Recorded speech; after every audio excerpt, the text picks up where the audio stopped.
So, good afternoon. My name is Heather Hume, and my teammates are Angelina J. and Kristen O'Neill. I will be presenting on what our team has developed as a potential visions for the Quincy Center Station. And then my fellow classmates will be following with parking and the partnership presentations afterwards. Unfortunately, I think he explained a lot of stuff, so he's kind of stolen my thunder, yes, but that's okay. And I have a leash. I don't have a clicker, unfortunately, so I'll be leaning over a lot, so that's sorry. So our presentation will be broken down into a few sections. Our introduction will include a brief overview of our team's process and the data we use to help frame our overall vision. I'll then get into a quick overview of each one of our alternatives, and at the very end of all three presentations, we'll take questions. To start, we wanted to highlight downtown Quincy and proximity to the station. Here you can see a streetworks rendering of their future development, and at the very top, highlighted in green, you can see the T station. And for those of you who don't know, Quincy's about 8 miles south of Boston. In this map, we want to zoom in closer to the station and give you a sense of the projects that are going on adjacent to the station, such as Adams Green. And as Gavin had mentioned earlier, they're looking to pedestrianize a lot of the downtown area, such as Hancock Street. And the T station is down at the bottom left-hand corner.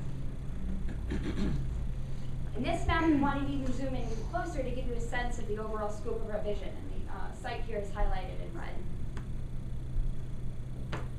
The challenge was posed to our team to develop 3 ways on how we want to redevelop downtown Quincy, the Quincy Center Station, so that it serves as an appropriate gateway to the historic downtown Quincy Center. The redevelopment of Quincy Center Station provides an opportunity to provide amenities and services for residents and tourists alike, and to provide new sources of revenue to the city.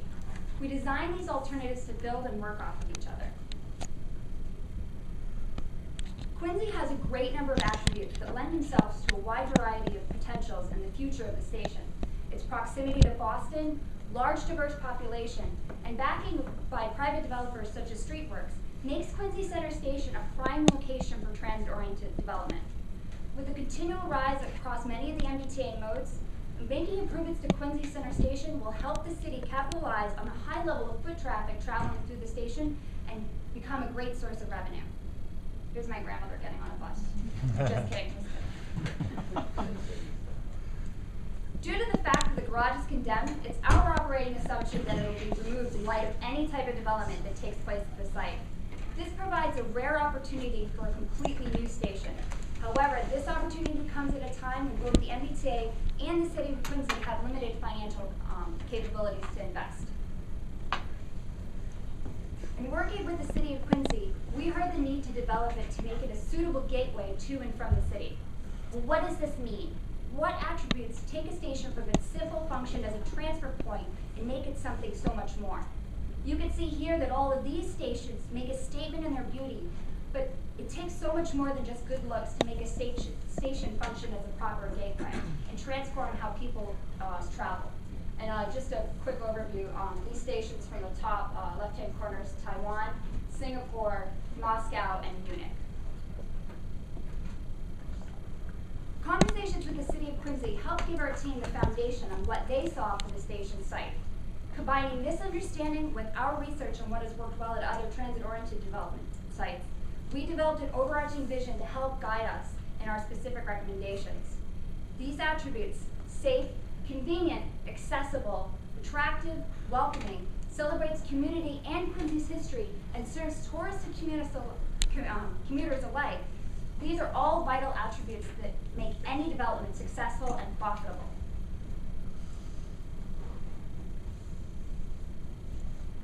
As mentioned previously, we wanted to come to the table with 3 alternatives that could work off of each other.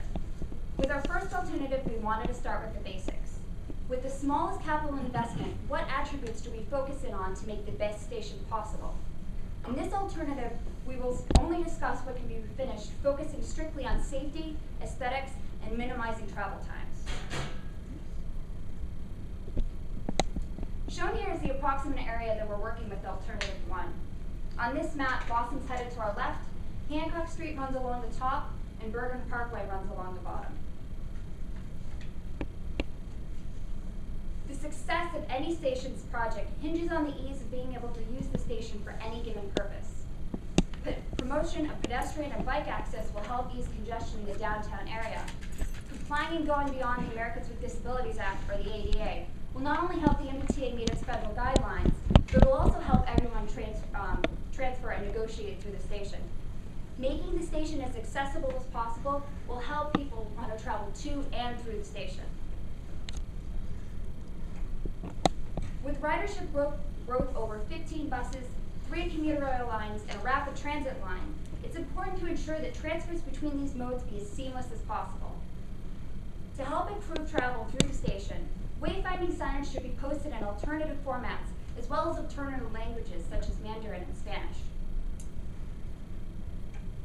In working with the MBTA, it's been documented that criminal activity at Quincy Center Station is much higher than many of the sister stations along the same line. It's recommended that in this new station there be a higher presence of MBTA police as well as customer service agents, and the major infrastructure improvement that we've made to the station is better lighting. Another way to make the station feel safer is through the use of public art. Creating a space that is aesthetically pleasing not only will invite tourists to the station, but will also give the community a space to take pride in. Embracing the local culture of Quincy, as well as its history, will also educate those who travel to the station. An example that embodies many of the basic ideas that we've talked here about, explained here in Alternative 1, is the case of Savin Station. In 2005, the station was completely raised to build a newly ADA compliant station, and embodies many of the basic attributes that we've discussed here in Alternative 1, such as better lighting, improved architecture, and more MBTA presence. With our second alternative, our team wanted to take a station that would not only function as a transit center, but also provide amenities to those who live in the community.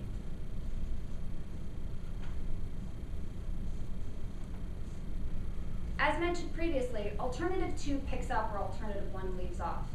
This alternative goes further in its design by streamlining transfers between buses and trains. It also looks to provide information to travelers, as well as resources to many of those in the community. As shown here, we've highlighted Alternative 1 in the additional area that Alternative 2 will include, encompassing the whole thing in green. The first component of this alternative will be a newly designed busway. Currently, the layout of Quincy Center Station does not lend itself well to those who ride the system, MBTA's operations, and doesn't provide any space for private transportation options. Developing a new busway will greatly improve the experience of the station.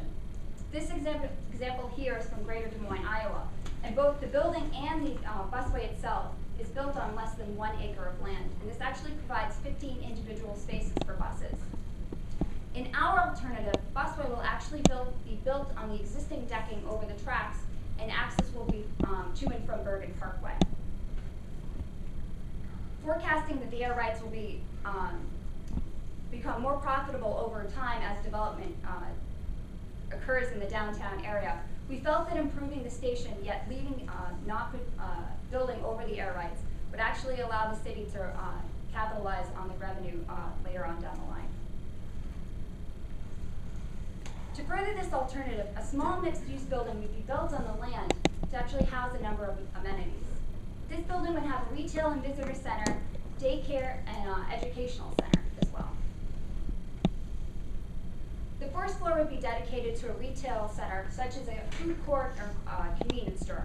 It would also provide a space for a visitor's, sort of like a travel concierge, and also a customer representative from the MBTA to provide information to get to and from Quincy's attractions, as well as travel information. There are a great number of adult literacy programs and daycare centers in the greater Quincy area. But in this alternative, combining and providing a shared space as close to as many transit options as possible provides convenient access to many who don't own a car or who use transit to get to and work from every day. Quincy's been fortunate enough to be able to invest in programs such as Head Start as recent as April 2012, but in this alternative, we want to provide them as close to as much transit as possible. Our team team researched a number of TOD projects that we felt would translate well to Quincy Center Station. One in particular is the Transportation Center in downtown Holyoke, Massachusetts. This facility includes a new arrangement for buses, including a new renovated four-floor story facility. The first floor is dedicated to PVTA, bus ticketing counter, waiting room, public restrooms, as well as a driver rest area. The second floor is dedicated to a local Head Start program for daycare and preschool activities, and the third and fourth floor are strictly for the Holyoke Community College's adult literacy program. This type of example demonstrates the important partnership between community services and the access to local public transportation. And at the very beginning, when this project started to be funded, it took about 5 years to get to completion. And our third alternative, we wanted to think big and capitalize on the fact that the city owns the air rights over the tracks and the station. Embracing many of the concepts that we've discussed earlier, we will fully develop both the site over the land and the station and tracks to maximize revenue potential. In this alternative, we will discuss maximizing the air rights, take a look at Quincy's housing stock, talk about what would work well, such as micro apartments, who would want to live in them, and an example of what translates well at Quincy.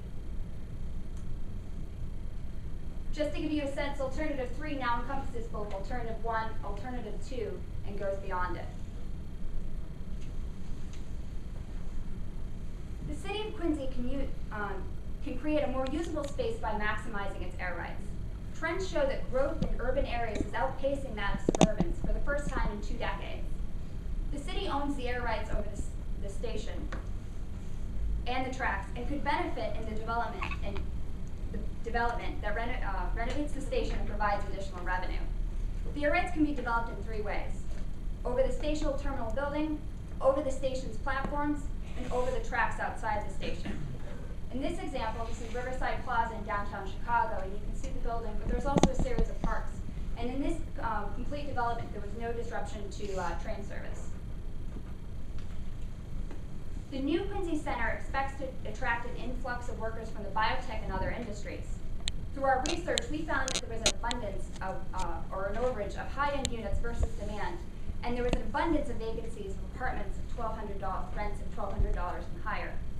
Streetworks plans to attract many individuals who will raise this demand at the higher end of the market, and their plans include a 15-story luxury building as well as 5 residential buildings. Sorry. There's a potential, but we believe that there's a potential market for individuals looking for housing with more modest rents, and the micro apartment trend may be that solution. As shown here, the micro apartment provides a small space that provides the very basic and housing needs. This design is geared towards single adults who are looking to live a more live, work, play lifestyle. A recent article by the Boston Globe also talked about potential new residents in the Innovation District in Boston. These creative economy pioneers are redefining space. The city is their living room, and the local bistro is their kitchen. The micro apartment also lends itself well to those who are in college. In the Boston area, there's a huge demand for graduate housing, as many of the colleges and the universities in the local area don't provide the same level of housing to graduate students as they do undergraduates. With the development of the biotech sector, there will be a new generation of workers who are looking for alternative housing. Boston's micro apartment housing complex will be fairly inexpensive, and Quincy actually has a distinct advantage of being able to build and rent cheaper and still have great access to all the attractions downtown along the Red Line, such as Harvard, MIT, Kendall, and the Innovation District in Boston itself. In the case of the South Station project, there were a number of similarities that can be drawn to the project here at Quincy Center Station. The MBTA owns South Station, and the City of Boston, or the BRA, the Boston Redevelopment Authority, owns the air rights over the station. Much similar to the presentation we've given here today, South Station was a project that was developed over a series of phases and slowly implemented over the course of 30 years. First with the basic remodeling of the station, next with a brand new bus terminal, and soon to be, hopefully, the development of the air rights over the tracks themselves. In this photo, this is the developer's rendering of a 41-story building that will take place at South Station, and will have an enormous impact on the area and potential air rights development over other transit stations. The relevance of South Station is an example of how to build a project, or have a scope of a project and build it over a series of course of years and phases that build off of each other. In working with the City of Quincy, we've been able to develop 3 possible alternatives that could work for the site. Starting small, we focused on basic design and rehabilitation. Next, we focused on more amenities for the community and better transfers between different transit modes. And finally, we looked big and tried to take advantage of maximizing revenue potential. My teammates Angelina and Krista will join me for questions at the very end. And I would like to thank you for taking the time to listen to our vision here today.